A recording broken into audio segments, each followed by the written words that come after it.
Okay, now this integer video is going to be practicing some examples. In the second integer video, we learned about the algorithms, algorithm 1, 2, and 3. Now that's not something you're going to necessarily read in a math textbook, like, oh, algorithm 2 is when you add two negatives. That's something that just I have learned helps my students keep it focused, keep their brain organized in three different algorithms.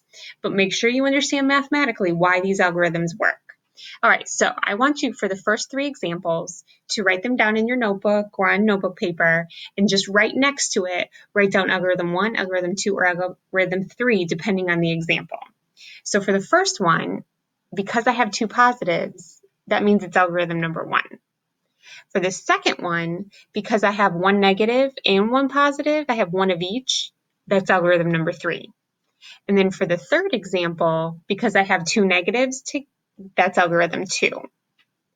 Okay, so now I want you to do numbers 4, 5, and 6. Pause the video, write it down, and just do what I did. Write down the algorithms off to the side. Don't worry about the answer yet. All right, so algorithm 4, hopefully you pause the video and answer this on your own. I'm sorry, example number 4 is algorithm 3. Example number 5 is algorithm 2, two negatives. Example number 6 is algorithm 1, two positives. All right, let's go back and actually find an answer now. Remember, algorithm 1 and 2 are so much alike. We're actually adding the numbers, but if it's algorithm 1, we keep it positive. If it's algorithm 2, let me jump down to example 3 here, we keep it negative. Algorithm 3 is a little bit different. It's like saying I have 3 bad guys, 8 good guys come in, 3 bad guys fight off 3 good guys. I still have 5 good guys left. Algorithm 3, in our minds, we're subtracting the absolute value of -3 and the absolute value of 8. Subtract the absolute values, 5. We had more good guys. We had more positives. That's the reason my answer is a positive 5. All right, now you pause the video again and try to find the answers for these 3 examples. All right, number 4, algorithm 3 means you subtract the absolute values. We had more positives, so my answer stays positive. Number 5, add and keep the negative sign, the -8. Number 6, algorithm 1, add and keep the positive sign for algorithm 1. Let's look at one more example. Which algorithm is this? Algorithm 3. Why? Because I have a negative and I have a positive. I have one of each. All right, so in algorithm 3, let me write down algorithm 3 here. What is it that I do? Subtract the absolute values.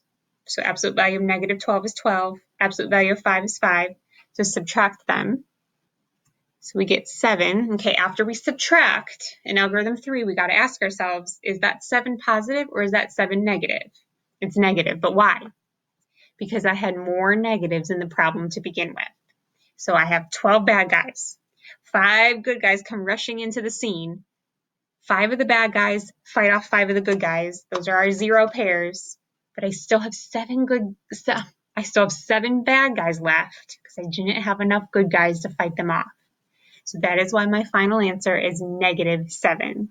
It's like saying we're at -12 on the number line. We hop +5, which means I go to the right.